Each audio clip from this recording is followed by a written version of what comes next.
Alderperson Bauer. Here. Bumpus. Here. Koppel. Right here. Koski's absent. Rodriguez. Here. Sherrod. Here. Stowe. Here. Barnes. Here. Okay, we have 7 present and 1 absent. A little bit different tonight. We have a lot of Boy Scouts with us, thanks to Officer Hooper, which is here tonight. So they are all going to lead us in the Boy Scout Creed and then stay standing for the Pledge of Allegiance. Please all rise. State your name and address, please. Audience attention, please remove all hats. Color guard attention. Color guard forward march.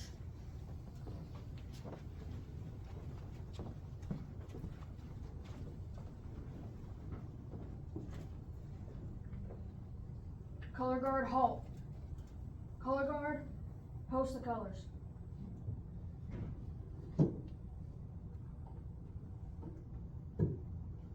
Place your hand over heart and make a uniform salute. Please join me in the Pledge of Allegiance. I pledge allegiance to the flag of the United States of America and to the republic for which it stands, one nation, under God, indivisible, with liberty and justice for all. Scouts, please join me in the Scout Oath. On my honor, I will do my best to do my duty to God my country and to obey the Scout law, to help other people at all times, to keep myself physically strong, mentally awake, and morally straight. Color guard retreat.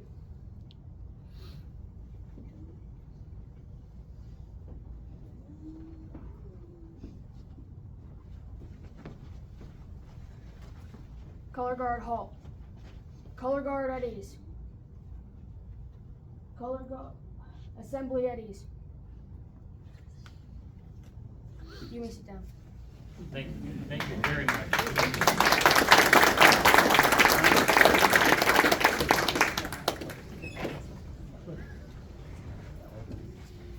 Okay, can I have a motion to approve tonight's agenda, please?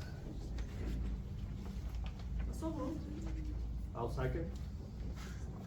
Roll call vote, please. Alderperson Bauer. Yes. Bumpus. Yes. Koppel. Yes. Rodriguez. Yes. Sherrod. Yes. Stowe. Yes. Barnes. Yes. Okay, that's 7-0. We have audience to visitors. Anybody who would like to speak to council for up to 3 minutes, subject to the rules of public participation, which are printed on the back table of all council members. Anybody who would like to speak on a topic, please raise your hand. We'll be all sworn in. Just you two, please rise. Would you raise your right hand? You solemnly swear that the testimony you will give before the Sycamore City Council will be the truth, the whole truth, and nothing but the truth? I do. Thank you. Who would like to go first? Adam? Go ahead. Oh, great, guys. He's got to catch his breath. Good evening, Mayor and City Council. This evening, I'm here to address the proposed ordinance continuing the 1% grocery tax. Sir, can I have you state your name and address for the record? Mike Villalta, Sycamore. Michael, say that again. You want me to start Last over? name? Villalta, V-I-L-L-A-L-T-A. And your address. Thank you. Address, 1830 True. Thank you. Got it, thank you. very much. Okay, want to start over? Yeah, we'll give you that. Okay, thank you. Good evening, Mayor and City Council. This evening, I'm here to address the proposed ordinance of continuing the 1% sales tax. Before I start my presentation, I want you to listen to our governor, who has categorically stated that you shouldn't make a profit off food items for families. We intend to provide in the legislation that will be brought up in the General Assembly the ability for communities to reimpose that tax if they want to. I would not suggest it. I think that it is not proper to be taxing food. It's basically shifting the blame. There's zero benefit to taxpayers when the governor eliminates the grocery I let tax this thing stop. and then asks. Okay. Next, I want to speak to some of the points that were noted in the ordinance. It states that the mayor and city council of the city believes that it is appropriate and necessary in the best interest of the city and the residents that this city levy a municipal grocery retailer's occupational tax. Do you really believe it's in the best interest of this council to charge people to consume food? Just a sampling of some of the foods that are subject to this 1% sales tax include fruits and vegetables, bread and bakery goods, dairy products, meat, poultry, fish, cooking oils and condiments, canned packaged foods. As stated in the video above, Governor Pritzker believes it is not a good idea to continue this tax on food. Under the fiscal impact of your ordinance, it is stated that $720,000 per year is collected. It doesn't state in this ordinance that the money can be used to pay the salaries of the mayor and city council. That money goes into the general fund and can be used at the discretion of the city manager and city council. You also state that the savings of $65 to $100 per year for family is not much. But in that case, do you have the courage to ask any of the people that you represent what they think about this 1% grocery tax? I doubt any of them have done this to any extent. Any council members have done this to any extent, and maybe asking a few of their friends that can probably easily support their families.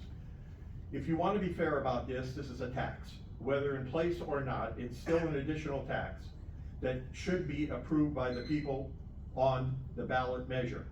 In closing, I read some of the comments by the city council members from the previous meetings concerning the 1% tax. It concluded that only the justification, according to the council members, is that one, this tax has been in place for 45 years, it is not a new tax, and only certain items are taxed. The reason only certain items are taxed is because the ones that are not taxed at the 1% are taxed at a higher rate by the state already. Please do the right things and don't charge people just for a living. Thank you. Thank you. Adam. Name and address, please. My name's Adam Ben. I'm on Rogers Way, 330 on Rogers Way here in Sycamore. I just want to give a little speech and a little motivational speech. One of Mayor Brazier's favorite moments of me is giving speeches. I'm going to kind of ride the coattails of the sales tax increase in Sycamore. Famous lines of Sycamore. Life offers more Sycamore, right? So where you drive on, it's on buildings, it's on everything here. Okay. Sycamore does offer more. We have a great new police chief. More. We have a great fire chief. We have a new station getting built.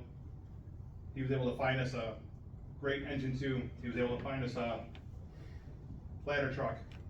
Now we're having a little event tonight about another promotion that's coming to this city. So life does offer more in Sycamore. A lot of things happen here. And I'd like the alderman to reconsider tonight, before you make the vote, on the 1% increase in grocery tax. Do we truly need the 1% increase in tax? Why don't we offer more in Sycamore? Everybody else is increasing 1%. So if we don't do the 1%, more people are gonna shop here. We have Meijer, we have Jewel, we have Hy-Vee. More people are gonna shop here. And they're gonna get more affordable groceries here.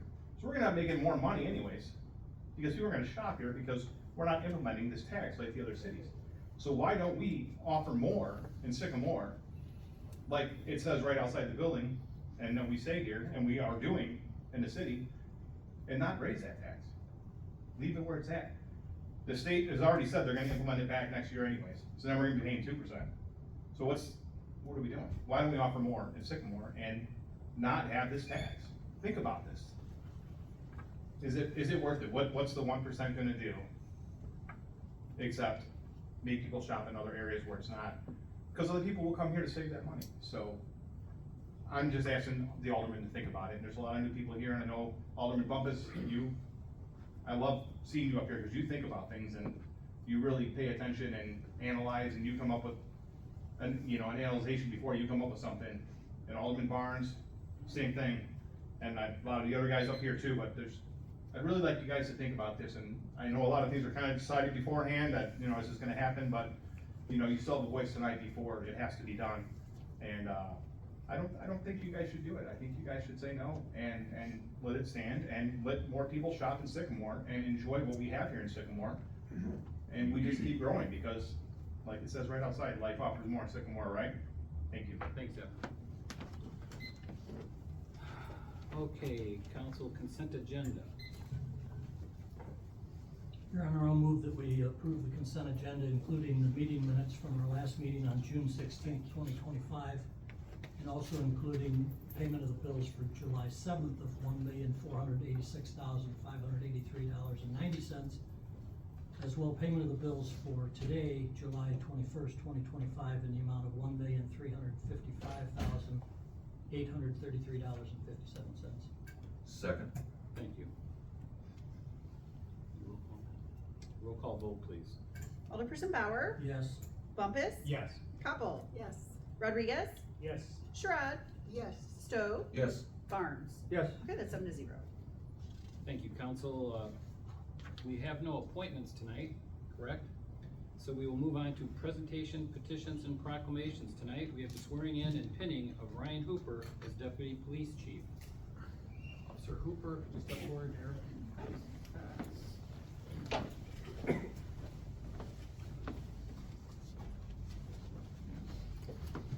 Good evening.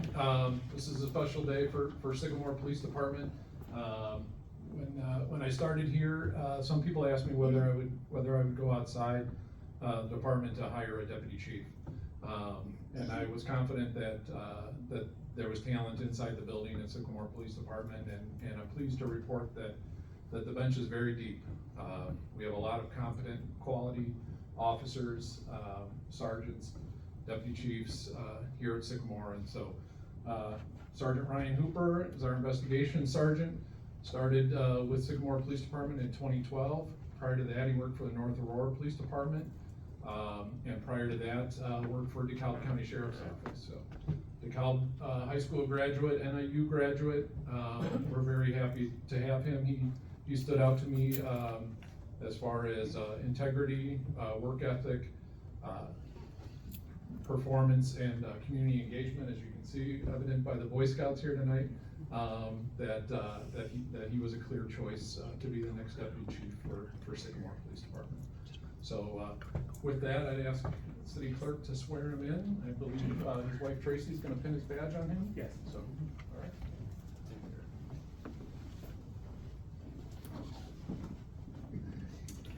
Raise your right hand and repeat after me. I, Ryan Hooper, I, Ryan Hooper, do solemnly swear do solemnly swear that I will support the Constitution that I will support the Constitution of the United States of America of the United States of America and the Constitution and the Constitution of the State of Illinois of the State of Illinois and the laws and ordinances and the laws and ordinances of the City of Sycamore, of the City of Sycamore, and that I will perform the duties and I will perform the duties of Deputy Police Chief of Deputy Police Chief for the City of Sycamore for the City of Sycamore to the best of my ability. to the best of my ability. Congratulations.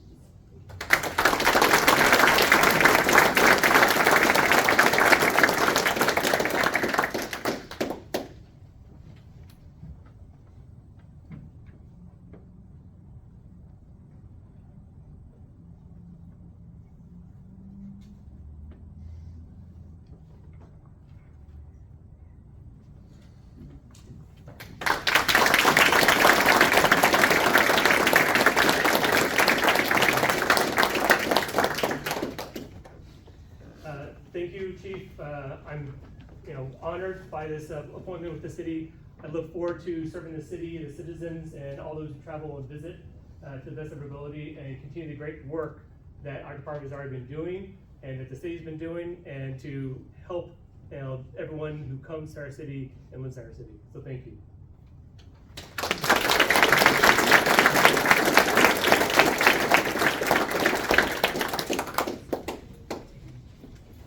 Thank you.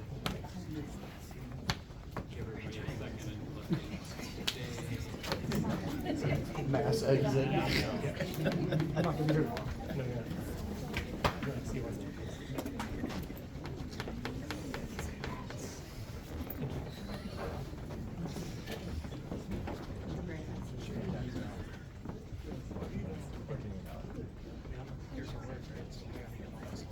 Okay, let's move on to presentation and reports of staff, committees, and city council members. Michael Paul, please. Don't have anything additional to add unless there's something from staff. Otherwise, the year report, Please. what to say about that. We're at the halfway point right now with the budget. General fund revenues are exceeding expectations, and overall revenues exceed expenditures by just a little over $1 million. Leaving us a pretty healthy fiscal position right now at the halfway point of the year. Great.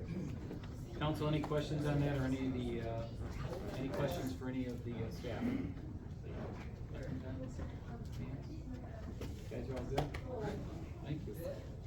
No public hearings, we want to ordinance number 2025.08, an ordinance approving a request by Chris Yossi of Yossi Rentals LLC for an amendment to a special use permit for a planned unit development for 3.47 acres located within Stonegate at Heron Creek subdivision. We've all got that in front of you, want to read that? In Sycamore, Illinois, in accordance with Article 4.3 of the city's Unified Development Ordinance, first and second reading. Michael. So as the mayor mentioned, this is a request from Chris Yowzi of Yowzi Rentals to amend the special use permit for the Stonegate at Heron Creek subdivision. It calls for construction of 22 attached townhome units across 7 buildings on 3.7 acres, with each unit having private entrance and driveways. The plan includes relocating and expanding designed park area to increase open space, improve pedestrian and bike path connectivity. And the Plan Commission recommended approval to the City Council with a condition regarding landscaping and screening berms around the park area to buffer adjacent properties and Peace Road. Thank you, Michael. Council, any questions on that? Yes, please. I have a question for Mr. Yossi. Mr. Yossi, I thought I saw him here today. Oh, there he is. Please come forward, Chris.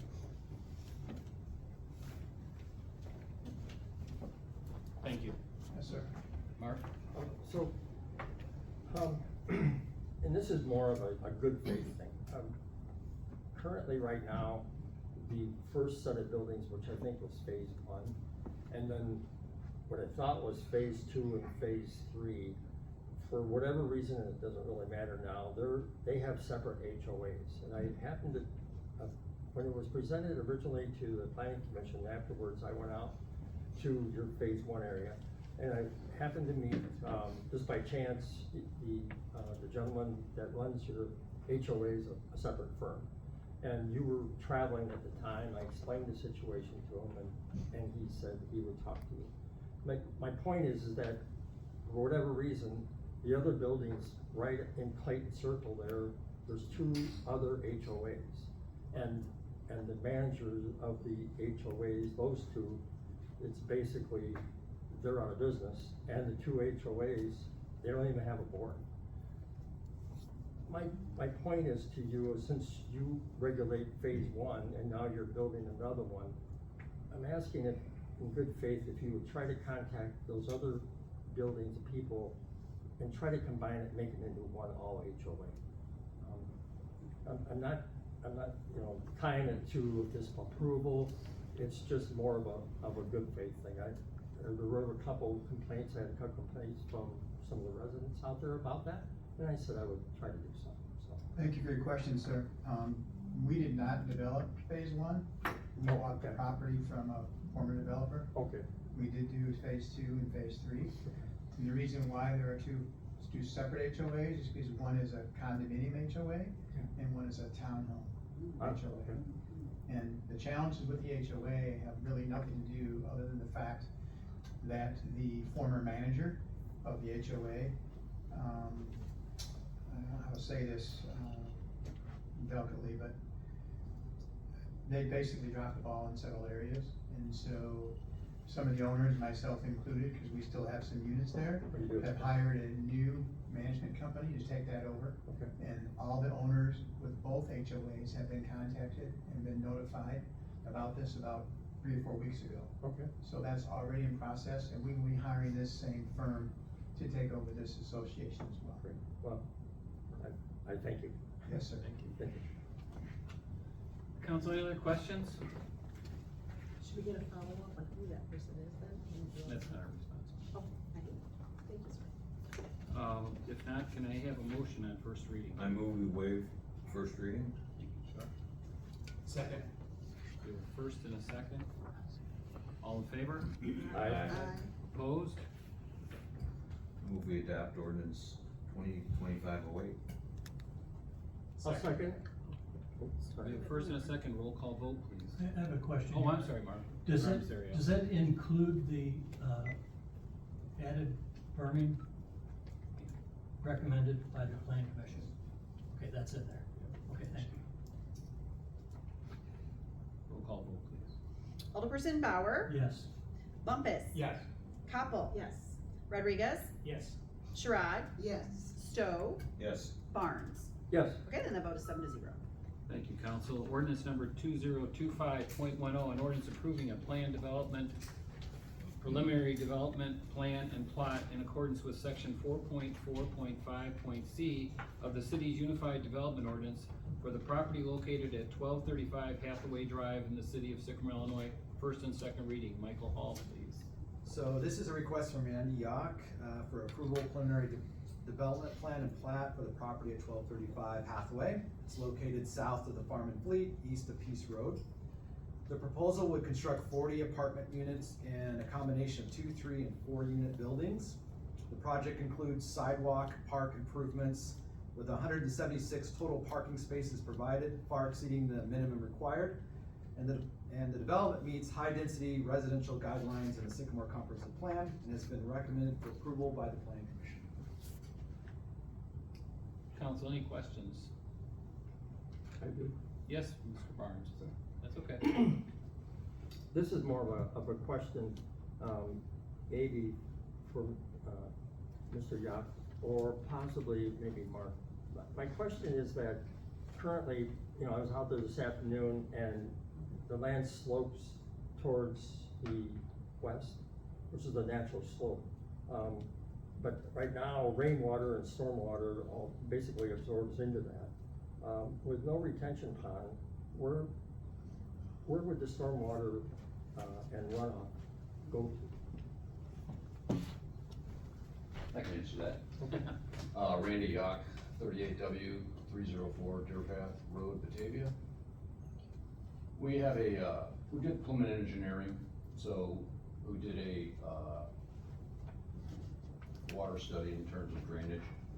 And when Farm and Fleet developed that whole subdivision, they put enough retention in their retention plan, and it's, I believe it's on the front, right in front of Peace Road. And our development will meet those needs. We're not right at where we need to be. So we'll have storm sewers, will be piped in, it'll basically shoot over to that retention pond. Which is why we don't have any on-site detention. So storm sewers water will go underneath? Correct. Not drain? There's already a pipe in the ground Okay. that we have to hook our system into once we put in our land development work. Okay. Thank you. Thank you. You bet. Council, any other questions on that? If not, can I have a motion on first reading, please? Motion? Thank you, Ben. Can I have a second? I'll second. All in favor? Aye. Opposed? If not, we will go on. Can I have a motion on having a motion on second reading? Thank you, Ben. And Mike? I'll second. All right, roll call vote, please. Alderperson Bauer, Yes. Bumpus, Yes. Koppel, Yes. Rodriguez, Yes. Sherrod, Yes. Stowe, Yes. Barnes. Yes. Okay, then that vote is 7-0. Thank you, council. Ordinance number 2025.11. An ordinance approving a plan development, preliminary development plan and plot in accordance with section 4.4.5C of the city's Unified Development Ordinance for the property located at 2110 Coltonville Road, pin 0801276006 in the city of Sycamore, Illinois. First and second reading. Michael Hall, please. This is a request by Chuck Shepard, again, for a preliminary development plan and plat for the property at 2110 Coltonville Road, which was annexed into the city last month. The 4.97 acre site will be developed initially with 3 commercial buildings on the east side, with future plans for multifamily residential development on the west side. The plan includes private driveways, stormwater management, and utility improvements. There are questions from residents to the south about screening, light, traffic, and noise. Those details will be addressed at a later time. And the Plan Commission has reviewed and recommended approval of the proposal, which allows phased development of the property while addressing infrastructure needs. Thank you. Council, any questions on that? Marvin? I do. And this is a question for Mr. Shepard. I was out there this afternoon and there's all along, would be the south end. There's, I think that it's a utility easement that runs all along there between, like, for example, the houses and the cornfield right there. And I see it's gonna run all the way through to Fairland or Electric Park Drive. My question is that, is there any plan for a berm, between those residents?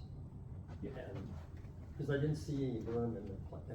Yeah, Chuck Shepherd, 2400 Coltonville, actually, live just to the west. Yes, there is, and actually my initial plans and working with Mark and John were to start out with a 4-foot berm and then have a 6-foot fence above it, so that Oh, wow, okay. would have quite good screening on that residential. If you look at the elevations from Coltonville Road down to that area, there's actually 16 feet of fall. There's a lot of fall, so that 4 foot helps us to beef up the retention too. Oh, good. Thank you, Chuck. Thank you. Mark. Thank you. Council, any other questions on that? No? If not, can I have a motion on first reading, please, Nancy? Waive first reading, please. Thank you. I'll second. We have a second, all in favor? Aye. Opposed? We have a motion on second reading, please. I move that we accept ordinance number 2025.11. Thank you. I'll second that. Roll call vote, please. Alderperson Bauer, Yes. Bumpus. Yes. Capel. Yes. Rodriguez, Yes. Sherrod, Yes. Stowe, Yes. Barnes. Yes. Okay, and that's 7-0. Ordinance number 2025.12, an ordinance approving a planning and zoning commission recommendation of a request by Chuck Shepherd on behalf of Old Rich Point LLC for a zoning map amendment for the property located at 2110 Coltonville Road, Sycamore, Illinois, pin 0801276006, from the current zoning of R1 Single Family District to C3 Highway Business District in the city of Sycamore, Illinois, first and second reading. Michael. This rezoning is necessary to accommodate the proposed commercial development phase. When it was annexed into the city, it automatically defaults to R1, so this is to rezone it to C3 as part of the project that was explained earlier. Public notices were published, mailed and posted, and public hearing was held before the Planning Commission, which also recommended the approval of the rezoning. Thank you. Council, any questions on this? If I'll not, make Chuck, a motion to. Go ahead. I'll make a motion to Waive first waive reading. first reading. Chuck? Second. Second? We have a first and second, all in favor? Aye. Opposed? We have a motion on second reading. I'll make a motion to approve on second reading, ordinance 2025.12. Second. Roll call vote, please. Alderperson Bauer, Yes. Bumpus, Yes. Capel. Yes. Rodriguez, Yes. Sherrod, Yes. Stowe, Yes. Barnes. Yes. Okay, and that's 7-0 as well. Ordinance number 2025.13, an ordinance amending Title III, Business and License Regulations, to add a new chapter entitled Municipal Grocery Tax to implement a municipal groceries retailer's occupation tax and a municipal grocery service occupation tax for the city of Sycamore. First and second reading. Michael Hall, please. This proposed municipal grocery tax ordinance does not impose a new tax, nor does it increase the existing 1% grocery tax, which has been in place for over 40 years. This ordinance is necessary because the state of Illinois has repealed its own 1% grocery tax effective January 1st of 26, but allows municipalities to adopt their own by October 1st. Continuing this tax preserves approximately $720,000 annually to support core services such as police, fire protection, and street maintenance. The tax is broadly applied to all shoppers coming to Sycamore, including non-residents, which helps reduce reliance on property tax. The estimated cost to an average household is approximately $65 to $100 per year. Modest amount compared to the significant impact it has on maintaining their services. Council, can I have any questions, comments, answers? I have a question. Yes, Mark. Michael, initially when you presented this, the state had a 3%, or charging a 3% admin fee, which they never did before. And then when you and I talked not that long ago, the mayor talked about waiving that 3%. Yeah, so, Christian, the finance director, and I had a meeting with the Department of Revenue, the state's Department of Revenue, and actually Christian asked the question twice, just to make sure he got it right, and they are not charging, an administrative fee for this tax. All other municipal taxes that we impose, they charge an administrative fee to collect that tax. So all of our other sales taxes or anything that the state has to collect for us, they charge an admin fee. But for this next year, it is being waived by the state, they said. They don't know what'll happen the year after that or after that, but for next year, when it's imposed, they are not doing an administrative fee. Thank you. Any other questions? Go ahead, Ben. In addition to the two gentlemen who spoke this evening, I know I have had about a dozen people from the community reach out to me. And then if you look at some of the commentary that is on both the Daily Chronicle social media site, as well as I think it's one of the What's Happening in Sycamore sites, there is a high volume of commentary, not entirely against this idea, but the majority of it is definitely not in support of this idea. I want to make sure that we are aware of that before we cast a vote here. A large portion of our community has strong opinions that this is not the step for us to take. Your Honor, I've had one person talk to me. One. Jeff? Well, I guess, I mean, I've heard the discussion about it, I've seen the discussions online. A lot of the discussion comes out too is that, well, we all tighten our belts here at home. Maybe the city should tighten their belt. Well, this is $720,000. Let's say the city does tighten our belt. We knock half of that off. Down to 367. We not get, things we have planned. We knock 360,000 off that. We still are going to be short $360,000. Where are we going to find that money? Property taxes? If we put on property tax, everyone would see a 15% increase in their property tax in the city. From where we are now. That's 15% increase is what it would take to cover that $360,000. But Chuck, we could. But what I'm saying is, right now, we're paying this tax, not only affects Sycamore residents, we're taking in money from people who don't live in Sycamore. We're taxing people who don't live here. And, like I said, if we had to get this out of Sycamore, we have to find $360,000. If we just looked at property tax, that would be a 15% increase. Well, I see it as a pretty fundamental budget item, and that is, budgets are made of revenues and expenses. And so you can cut the expenses. You have to find a way to do that, whether you're going to, and at $720,000, you're talking probably 6 personnel. How are you gonna decide which 6 firefighters are gonna get let go, or which 6 policemen are gonna get let go, or whatever combination of other cuts, whether we, don't buy equipment for the police department. The bills we paid today includes a couple squad cars, which we replace 1 or 2 every year.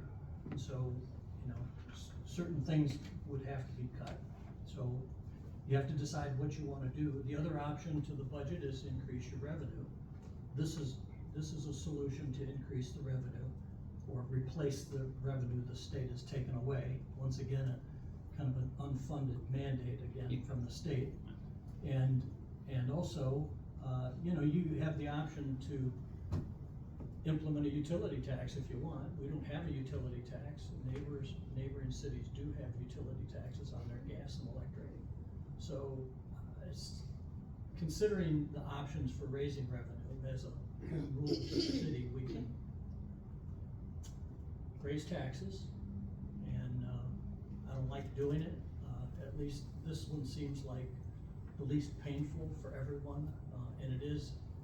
The other thing you could do, thinking about it, is increase the hotel motel tax, which pretty much entirely taxes people from out of town. But do you want to do that and then have fewer people come to, dine in our restaurants and come to car shows and pumpkin fest. So there's a lot going on there, there's a lot of options, but I think this is the least painful of all the options. And where I staunchly disagree is that a grocery tax is a regressive tax. And it has been proven to create more of an impact to lower income households. Because we all go to the store and we all have basic needs like the gentleman who spoke before. And if we are all going and buying that same basic shopping goods at a grocery store, it will impact families with lower income capabilities more. So I completely disagree with your point that it's the least painful tax or the least painful option. I'd argue it's the worst. Worse than a property tax? That affects everybody, that has to be the most regressive tax. Utilities are more regressive than, we could do that. You know, one of the biggest problems is what he said, this is almost like an unfunded mandate. It's something that's been in our budget for 40 years, and they hit us with this less than a year ago, that they were gonna take it away. Now, we're not saying that we couldn't do it next year, or the year afterwards, we could, but we have to find another source of revenue. So to do it flat right now, puts us in a terrible bind, you know, and stuff, and I feel for the people that out there, but they've been paying it for 40 years, not that that makes it right, but just to come up with this in 1 year is unfair, about how it affects all of our budgets. And I've talked to other mayors around here, Naperville, Elgin, pretty much they all, and theirs is a lot more than ours. I talked to DeKalb and stuff too, so that doesn't make it right that everybody else is passing it. I don't believe that we're gonna lose shoppers because of 1%. I talked to 2 managers of the grocery stores, they weren't even aware of it. So that had no impact on them coming here or their marketing plans or anything else and how they go forward. So, should we put it in for this year? Yes, I believe we should. And stuff, and we can look at it again next year or the year afterwards and come up with a way to make up that $720,000 and go forward with it there. And if I'm wrong, please tell me. We tax everything though, I mean, doesn't the state tax everything else too? I'm not sure what you mean with that. Like groceries, I mean. Well, there's already sales tax on grocery, yes. So, but And you know, the low income, the 1% I believe is not on the SNAP, is that right? That's correct. Yeah, the 1% is not on, if they're a SNAP customer, you know, that they have a SNAP card, they don't have that 1% tax. And that's the lowest of income, you know, people in the most need. So they don't have that 1% if they have a SNAP card. I continue to look at it as such a wonderful opportunity for our community to actually be one of those who have said, wow, look at what is going on in the economy. Look at what all, you know, residents of our country and our city are faced with. How about we take actually a small step to try to lower that tax burden? So I look at it as more, wow, we might actually benefit. You know, but I'm not disagreeing with you. I think it might be, but I don't think you can do it right now. Should we go back and lay off firemen and lay off policemen, not give to DCEDC, not give to the Chamber of Commerce, not give to tourism? Because those, maybe they should all be cut. We shouldn't be giving them money to perform what they're doing. So is that where we start? We have to look at this and see where we're gonna make up this 1% that was in there. So to do it this quick in less than a year, when we'd already put budgetary things in place, I don't think it's correct. But don't we have until October to make this decision? We do have until October. Can we change the budget that quick? Well, couldn't we, those ideas you just put forward, I feel are at least valuable enough to put out for the community to engage in, right? Like you just laid out some things that are very tough decisions, but perhaps those are the ones that we need the community to kind of see for everybody to kind of have to understand what those other impacts are. I think what I've seen is most people here, right? We're gonna lose 5 to 6 employees, which agreed is awful, right? But I think we should frame it as what would happen to our services?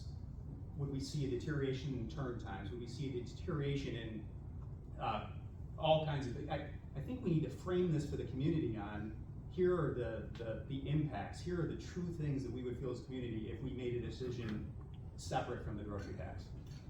And we could maybe do that. I don't think we can do it that quick, Ben. You know, I don't think we can come up with that plan right now and say this is what it's gonna be. And I don't like to play that game that says, this is what could happen. This is what's gonna happen.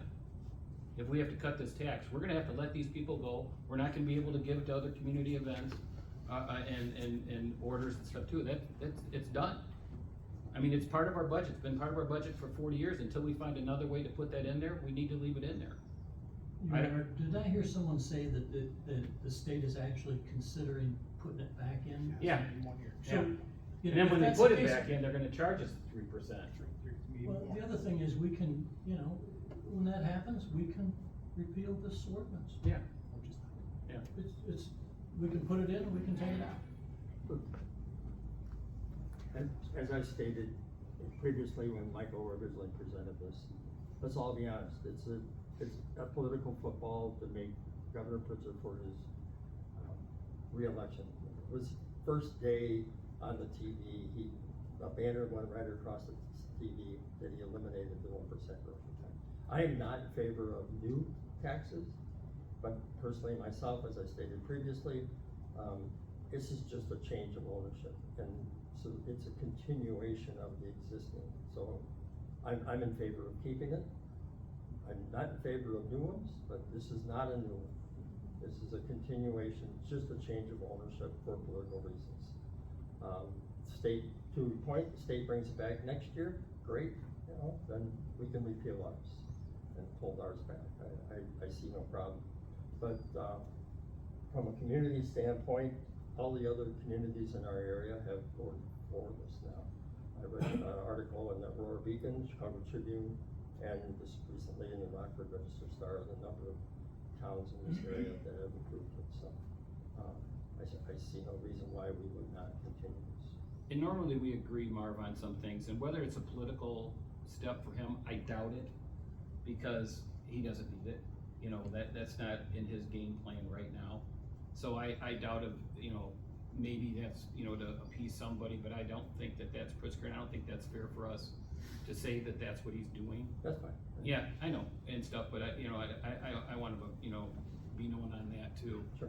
Our job here is to be nonpartisan and not go with political beliefs and do what's best for the city of Sycamore. And for right now, I think the best thing for the city of Sycamore, until we can find another way to make up that 1%, which sounds so trivial, until you start realizing how much 1% will be. And, you know, just to go forward with it for another year or 2 years until we have a better clearance. You know, so we repeal it this year, they throw it back in. So then what happens? You know, are we gonna hire those people back? So I think doing a knee-jerk reaction and saying right away we're gonna do it, I think it would be a nice image for the city of Sycamore. Agree with you 110% on that. But overall, what's that really gonna do? You know? Your Honor, I really haven't heard any other solutions to No. the problem. No. I mean, you know, Ben, are you saying that we should do this and then decide to lay some people off? Is that what you're saying? Or No. you should, No, or are you saying we should not do this and then we should implement a different tax to, because currently we're sitting with a balanced budget, and we're currently in the process of working on the next budget. And that takes time. You saw the timeline, I think, that City Manager Hall spelled out as to when budgets will have to be back from staff, and they're working hard on those things. And so if you don't wanna do this, I think you need to come to the table with some solutions as well. And let's be clear, I met with Michael and I laid out suggested solutions, some of which are similar to what the mayor shared a moment ago. So I have laid out solutions. And these unfortunately are some of the ones that would require us to make other difficult decisions. See, and staff, we finally have the staff. I don't know, Ben, I'm sorry, but 2017 when I started as an alderman, we were short-staffed. And I was like, oh my gosh, what is going on? And now we finally are getting the staff, great staff. Oh my gosh, we just got another internal, you know, police chief. It was like so good. I mean, we've got a good bunch of people, and I can't see saying goodbye to anybody. Well, council, I appreciate your input and your conversation on it. I think we, got a waive on it. But right now, I need a roll call vote to do something with first reading, please. I'd like to waive first reading. Thank you, Nancy. I'll second that. Second, all in favor? Aye. Opposed? Roll call on the first reading. Oh, I'm sorry, roll call on first reading, please. Alderperson Bauer. Yes. Bumpus. No. Koppel. Yes. Rodriguez. Yes. Sherrod. Yes. Stowe. Yes. Barnes. Yes. Okay, that vote is 6-1. Thank you. Can I have a motion on second reading, please? I'd like to accept ordinance number 2025.13, please. I'll second that motion. Roll call vote, please. Alderperson Bauer. Yes. Bumpus. No. Koppel. Yes. Rodriguez. Yes. Sherrod. Yes. Stowe. Yes. Barnes. Yes. Okay, that vote is also 6-1. Thank you, council. Resolutions number 1016, a resolution of the city of Sycamore in support of the Illinois America 250 commemoration. Michael Hall, please. Yeah, this is a resolution which expresses Sycamore's support for Illinois America 250 commemoration. This resolution acknowledges the upcoming 250th anniversary of the founding of the United States and our community's intent to participate in statewide efforts to honor and celebrate this historic milestone. What do we need to do with that? Nothing. You're just Okay. recognizing that it's We're coming. just recognizing that it's gonna be 250 next year. Thank you. we adapt? Considerations. Pardon? Will we adapt? Yes, we I'll adapt. second it. Oh, all right. Yeah, yeah, thank you. Chuck's made a motion to adopt. Can I have a second? Second. All in favor? Aye. Opposed? It's gonna happen anyway, guys. Consideration of the administrative recommendation to award a contract in the amount of $456,426 to Martin Excavating of Oregon, Illinois for the 2025 Parkside Ditch Improvement, pending concurrence from Shodine Incorporated. Michael Hall, please. Yeah, so as the mayor mentioned, this is our final, under consideration. The council is asked to award a construction contract in the amount of $456,426 to Martin Excavating of Oregon, Illinois for Parkside Ditch Improvement Project. This project addresses drainage challenges, infrastructure improvements in the Parkside neighborhood. The award is contingent upon concurrence from Shodine, which has an interest in this project area. The work is an important step toward improving stormwater management and neighborhood conditions in that area. Thank you. Council, any questions on that? Yeah, I have one. Thanks, Al. Can you explain the concurrence from Shodine? Are they also financially participating, right? Correct. As part of their annexation? Correct. It was part of the development agreement. Shodine is 2/3 cost responsible, and they have since the award, basically said they're awarding it to Martin Excavating. We did not do local preference for this bid since it is developer. Two-thirds them, yeah. So 2/3 of this total amount? Yes. Okay. And just so people are aware, you've heard of Reston Ponds, and you've been through that area and you see ponds. 100% of that water goes down this plan right here. 100% of that water goes right down there under Parkside Drive. It's important. Thank you, Al. Council, any other questions? If not, can I have a motion to approve the consideration? I'll move we approve the consideration to award the contract to Martin Excavating in the amount of $456,426. Thank you, Al. Can I have a second? I'll second. Okay, roll call vote, please. Alderperson Bauer. Yes. Bumpus. Yes. Koppel. Yes. Rodriguez. Yes. Sherrod. Yes. Stowe. Yes. Barnes. Yes. Okay, then that's 7-0. Thank you, council. Council, any other new business today? Anybody would like to share? If not, Alderman Stowe. Move we adjourn. I'll second. All in favor? Aye. It is 6:47.